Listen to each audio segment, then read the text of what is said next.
up with a little bit of short form improv. One of my favorite things about short form improv is it means we're going to need a lot of interactions for you. So, people up for that? Yeah! All right, great. So for our first game, first of all, why don't I introduce myself? I'm Zazie. I'm Ollie. Nick. Pete. And we are the Penthouse Basements. So we're going to start with Ollie and I in a little game that we call Alphabet Scene. We're going to do a short, regular scene, except for the two of us, every line we do is going to have to start with the next letter of the alphabet as we go. Wow. So first, from you all, we need a suggestion for what you think is in this box. Springtime. Springtime. It is springtime. Ready for it. All right. Springtime. And sir, what's your middle initial? J. J. Starting with J. Springtime. Just in time. I thought I was going to freeze, but the flowers are out. It's wonderful here. Will you please come out with me? Please? King Sinus, I think you are lovely, but I just feel like we've been told again and again that when your allergies get too much, it's not good for your leadership. Leadership look was never something I was really into, to be honest. I just want to be out with the birds and the flowers and prancing through the fields green as a Claritin ad. Maybe it should be, sire. Our armies are failing. If you could just seem a little stronger for the people and the troops and, you know, the starving families. Nice starving families are important to a kingdom and all. I just feel we need to get out a little more from the winter. So will you stop being such a lame downer for 1 minute and come out with me and hug some frickin' bunnies? Okay. You know what? It sucks that I am your older sister, but we live in this patriarchal society that you get to be the king and I watch you run it into the ground so they can smell flowers when we can be leading an army. Beyond. I am done listening to this protest. We're going outside. Put your arm around mine, sister. Quit showing me your... King Sinus. Older sister. Oh, outside, the villagers are revolting. They haven't seen you in so long, they think you've died and there's a vacuum of leadership. What do we do? Revolting? What? Revolting! It seems like it's a time for somebody to usurp authority. Shut the front door! Tell me, do they seem like they are a progressive group of revolters? Quite progressive. Under the circumstances, I think what we need to do is execute this betrayer! This liar who brings us news of the fakest sort! Sister, grab your axe. Cut his head off while I dally over here. Very well. I'll be outside in the pollen. Very well. Hold on, hold on. An execution could be just what we need to get ready to move the troops forward. Why don't you just have a seat for a moment? Wait a minute, this is a good idea, moving the troops forward. Tell me what you think of that. Just answer me, yes or no, should we do it? One word, please. Yes or no? Xylophonist! I need to make an announcement. You always rely on your crutch xylophonists. Xylophone? I'm quite skilled at the xylophone. Zero chance I'm going to hear a xylophone from somebody who's about to have a head rolling on the floor. Across the floor, technically. But I mean, we appreciate this opportunity for me to usurp my brother's authority. I'll kill him too. Don't worry. My head is quite square. It will not roll at all. It will just stay in place. Can we go back to killing me? Don't focus on the details. Let's stay where we are. Everyone heard you say killing me. Do you really mean that? First of all, didn't you want to go explore some springtime weather? Because I've got some business I can take care of. I don't want to bother you with that. Go on.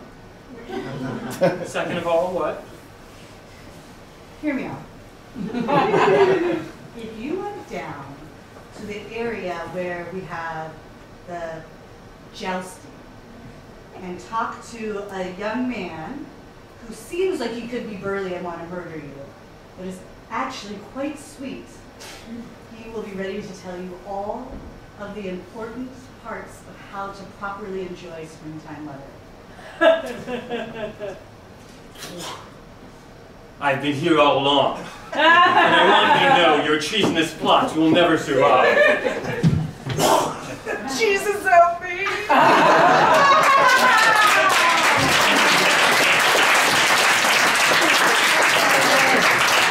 Next we have a whole group up here for a little game we call Visual Interpreter. But first, we're going to need a suggestion from the audience. So I would like to hear about a place that is not geographic, like a shopping mall or Veterinarian's office. veterinarian's office. Wait. It's really easy for me to pronounce veterinarian. So that's perfect. So Nick and Pete here are going to take on new roles as one of the foremost interviewers in the area of veterinarian work and one of the foremost experts. Ollie and I are here to be the visual interpreters for those of you who aren't able to hear everything that's being said. So we'll be in the background making sure it's completely understood. So, veterinarian's office. Welcome to my show called Good Morning, Iowa. Today, we have one of the best known experts in animal husbandry, specifically dealing with cows, Dr. Brownstone. Good morning. Good morning, Dr. Brownstone. Good morning. So, how does one get involved with animal husbandry? That is a great question. I get asked that at parties all the time. And I'll tell you what I tell everybody else. It's the family business. My father was an animal husbandrist. His father was an animal husbandrist. His father was an animal husbandrist. And his father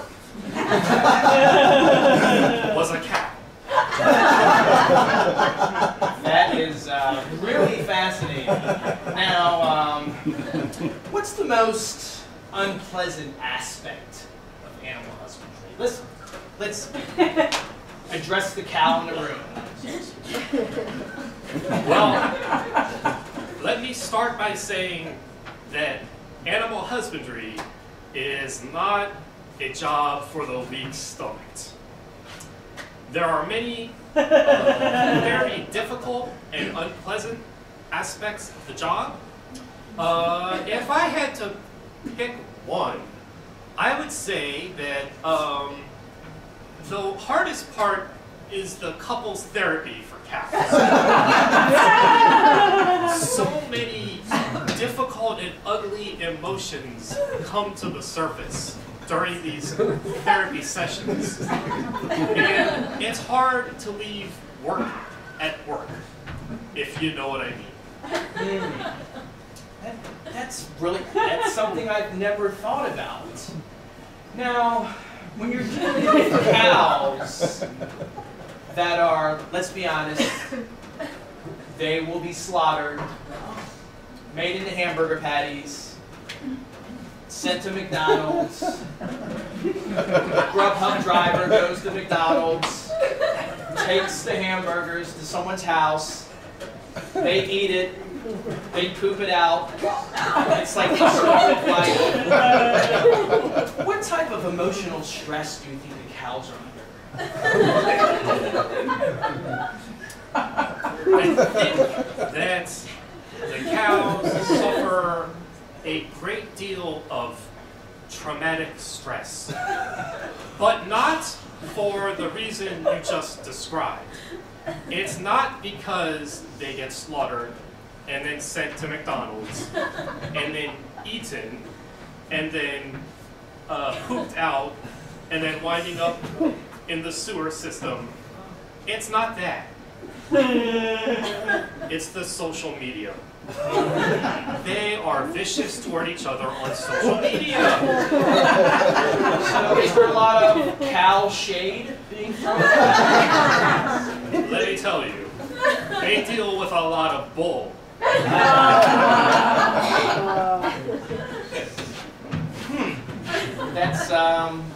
That's quite interesting. So what other type of psychological problems do these cows develop? Erectile dysfunction.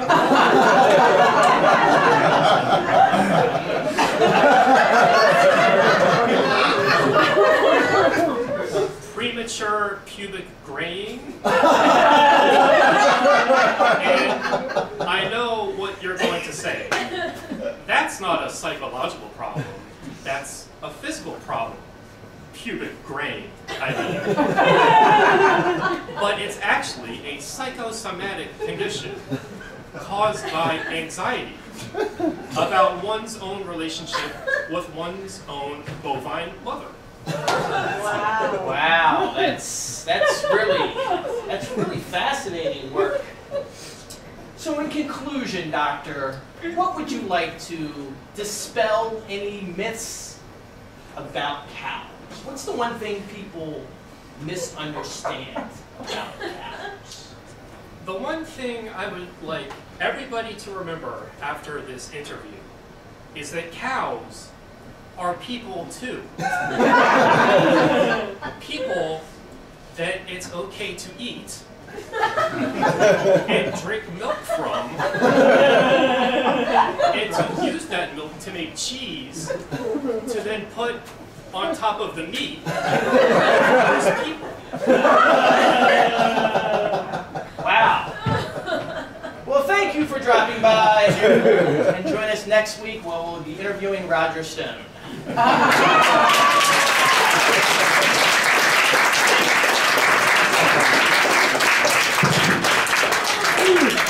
our next game is going to be for Nick and Pete, and we are going to need a little help from the audience.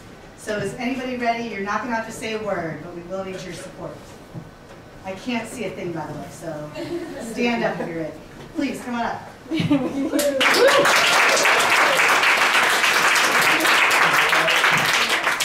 Gerard, nice to meet you. Gerard, you're going to be working with Nick here. All right, Nick. All right. And I need one more person. Looks like somebody back there wants to do it. Yeah, you, ma'am? Come on.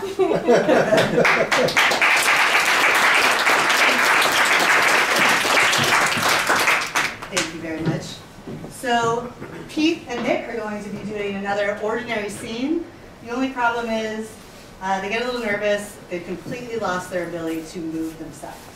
So they're going to need the two. Sorry, what's your name? Veronica. Veronica? Veronica, nice to meet you. So we're going to need you to move Pete forward. So if you want his arm to be up here, you put it up there. If you want his arm to go down, there you go. If you want to take a step forward, you can just give him a tap. Step back. There's not a part on him except his mouth that can move without you helping him to do that. All right? So if you want to try to get Nick here into a position, and while y'all want to go ahead and start Pete with whatever position you want. Okay. And while they're doing that, if I could get an example of a relationship between two people. Soulmates. Soulmates. Soulmates. Soulmates. Sorry, I've got it plugged up here. Cellmates. Let's go. Cellmates. Hey, Bob. What's up? I just wanted to tell you, I know you're my cellmate, Yeah. but I think we're also soulmates. Oh, I almost burst from excitement just now, but I stopped myself with my hands. I got my hand in my heart, so you know I'm being for real. And I've got my hand on my head. I need to think about this for a minute. I mean, I just got to prison today. Yeah, I've been here for 30 years, and I'm getting kind of lonely. Well, talk to the hand. Because I'm hard of hearing in this ear, and I can probably feel the vibrations of your voice with the palm of my hand. Okay. Hello, hand. Louder! They're up high! Louder! Hello, hand. Yeah, okay. Calculating. You're somewhere over here. Oh! Okay. Feel contact. You feel my fist? I do. All right. It's a fist of love. It is. Yeah, well, okay. Fist of love, that's, some people call it that, yeah. Listen, I need to look at you. Turn around. Pretty handsome, ain't I? The shoes. Let me work my way up from the shoes slowly. Calves are good. Nice belt. Eyes. Muscles. Only one. The other one is down. If you can see that. Can I ask you a question? And be honest? I'll try. Is this face tattoo, like, over the top? It's perfect. On the other hand, is asking for you to write down the name of the person who gave you that tattoo. Right here on this wrist. Okay. All right, guys, dinner time. Who's the new kid? I've only got one dinner here. I'm just gonna slot it under there. You guys can fight over it, whatever. Oh my God! We should thumb wrestle for it. Dinner's on the floor. Only one dinner, two of us. If you're really my soulmate, you will share with me the dinner on the floor. I'm putting my hand in the other direction to say no. As I speak. Listen, I don't play games, okay? I'll fight you. I'm not afraid to go to oh, wait. I and you are here in prison already. See, look at the ceiling and the walls. There's a prison ceiling and walls. Now I'm moving a little bit closer to you. Uh-oh. Oh, my gout! Oh. That's your gout right there. Oh, it's really I bad. can see it. Oh. You know Medical care in prison sucks. it does. Even though I don't know you that well, I know that when you get upset, your gout starts to flare up. It certainly does. And I feel strong like King Kong. Let me tell you something. I have a solution for how we can decide who will get that food, that floor, in my belly, or your belly. Let me bend over and pick up the tray of food. Whoa, whoa, whoa, whoa! What kind of guy do you think I am, bending over to pick up the tray? Do I need to show you the fist of love again? Right here, buddy. All right. What happened to the fist? My open hand. My gout is hurting so bad I can't even make a fist now. You just stepped in the food!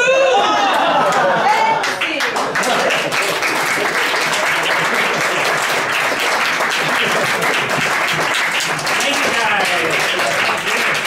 Thanks so much for watching this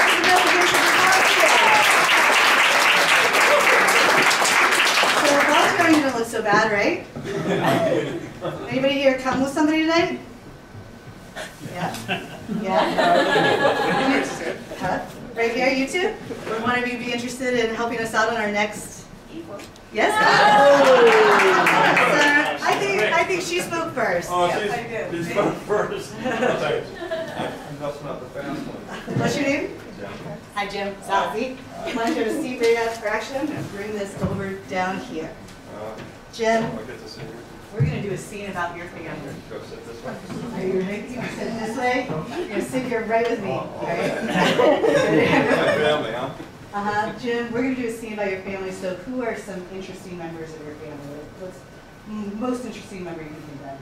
Oh boy. My daughter. Your daughter? Yeah. What's your daughter's name? Kate. Kate? Yeah. What are 2 adjectives you would use to describe Kate? Peppy and particular. Happy and particular. It's always nice to be illiterate too. It's helpful. And so, who of our actors here, our players, Pete, Nick, or Ollie, do you think should play Peppy and particular Kate? Ollie. Ollie? You are adorable. And who would be somebody that's equally interesting that Kate might hang out with within your family?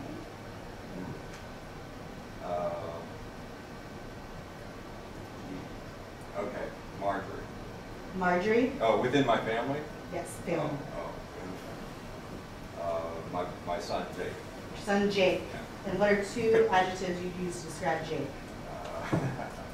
It's all off the record. Anxious and solitary. Anxious and solitary. And between Nick and Pete, who do you think would be a good anxious and I'm solitary? going to give him to Pete? All right. And Jim, who'd you come here with tonight? Who helped volunteer you? Anne. Anne? And she deserves to be up here. We are going to ask a little bit of Anne.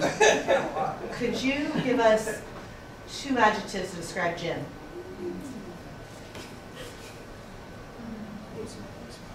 A lot writing them.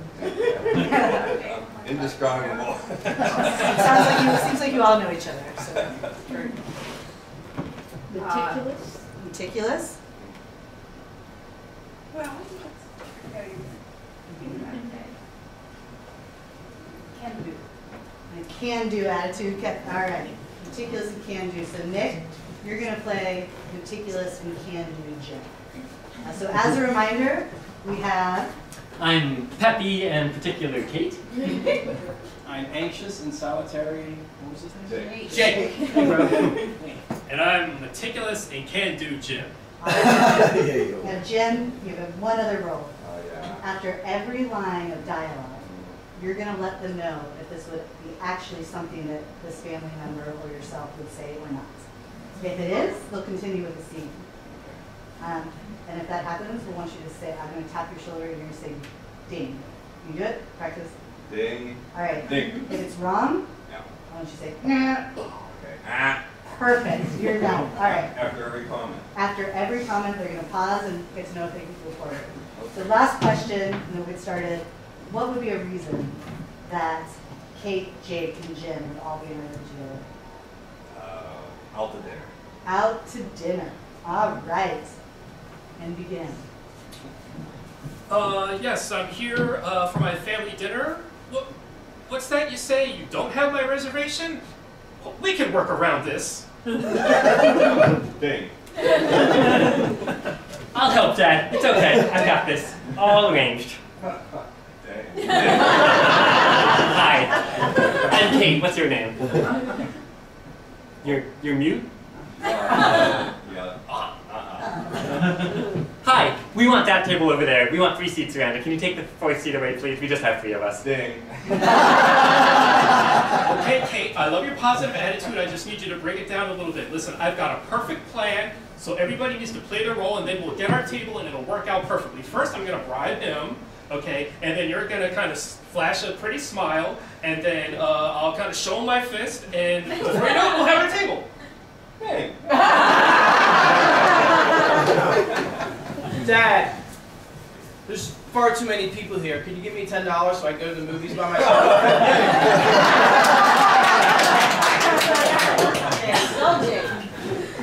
Jake, this is a family dinner. We're here to be with each other. I know you have your anxiety, but you just got to feel positive, and you can do it! Ding. I feel positive if I was at the movies by myself. I'd feel more positive if you loved me more, Dad.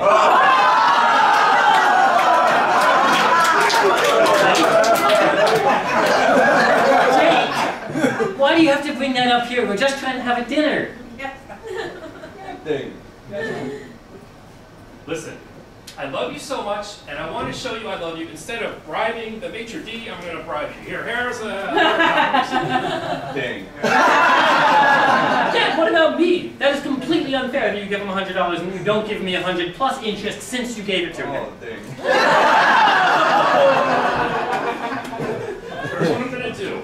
Because I'm a fair person, I'm going to start a payment plan for both of you that will have a monthly cycle where each of you gets $20 plus interest, and if I don't pay on time, then actually you owe me, but you can pay me with negative interest based on when I haven't paid you. Calm down, you're too petty. Are you talking about my monthly cycle? Dad, I'm just trying to help you out. I just think he's being a slug again, and we just want to have some time at that table. Dang.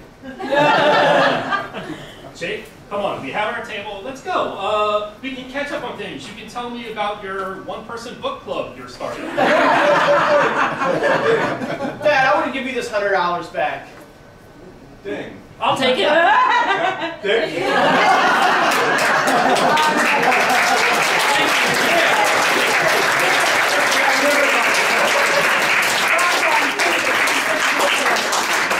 All right, guys. 7 minutes. So, our next game, I'm going to take out my hosting ability because you're going to have to pick your favorite, and I don't want you to feel biased to the person who's been doing the most work and is the only woman of the room.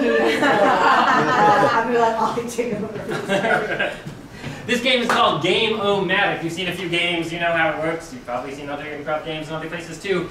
This game is a very well-known game called, remind me, what's this game called? Twister. Twister. The game is called Twister. Yeah, that's exactly right. Sorry, I forgot that.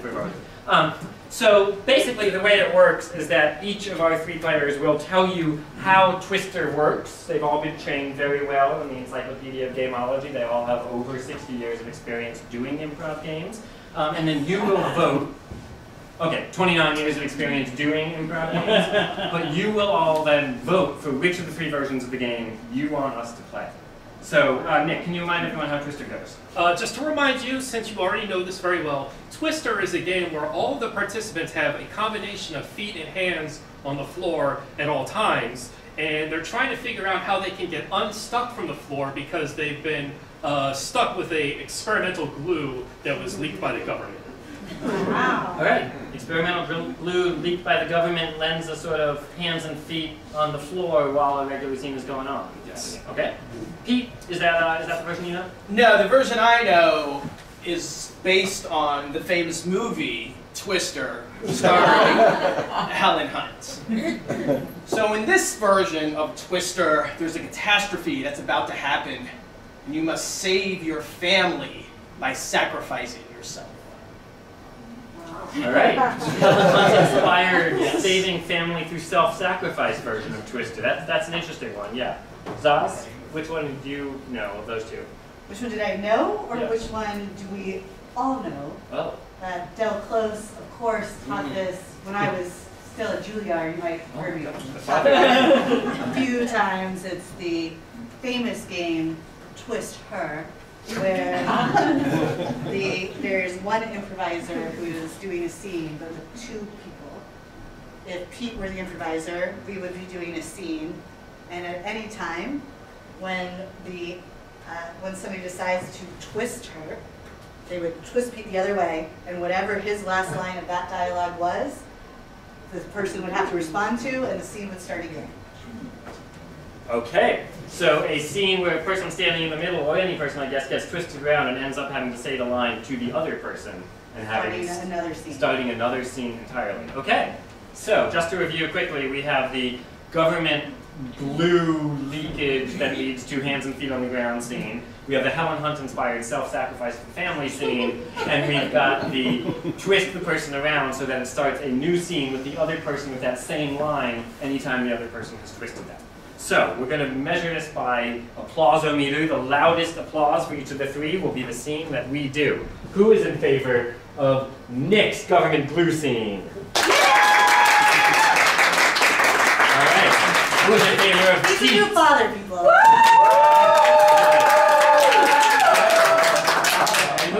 favor of Zazi's Twist Her scene? I'm gonna go runoff between Pete and Zazie. Who wants Pete?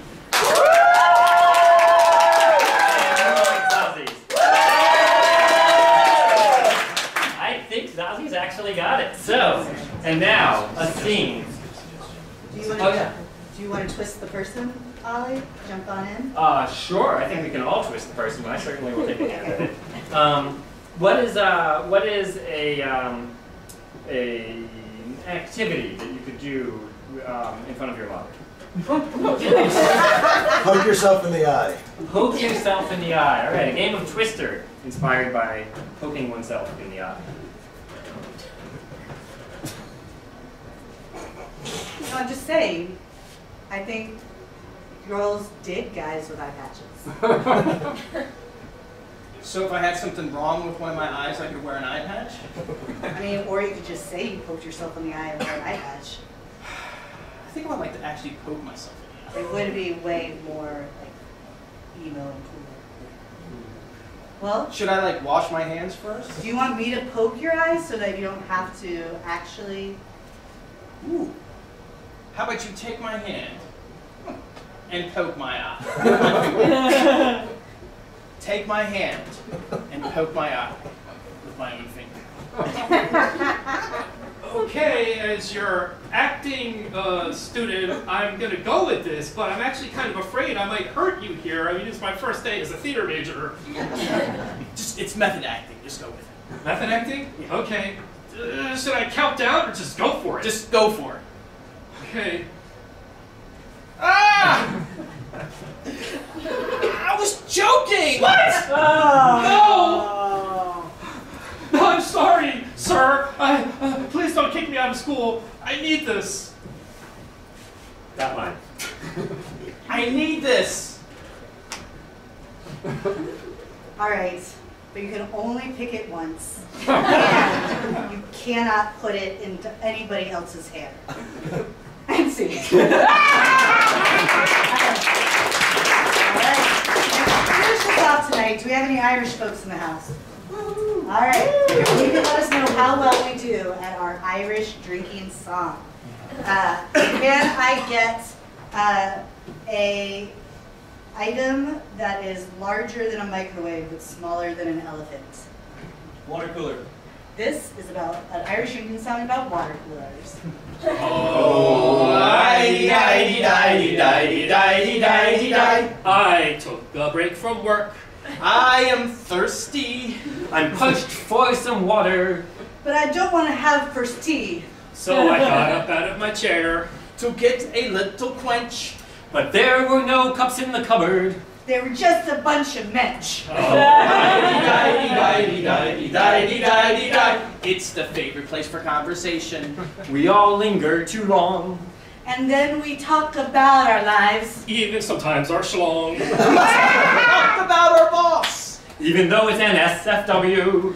But you know what? We're not scared of that. Even if it might trouble you. But then the boss walked in.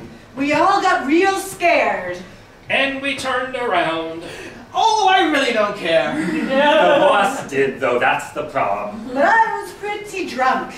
So I told my boss. Oh, I guess some out of luck. Well, now I'm living on the streets. And I don't have a job. Maybe I could go work for Uber. But I'm too much of a slob. If only there was a place I could go. That was made of plywood. And I would go to My favorite theater, the Highwood.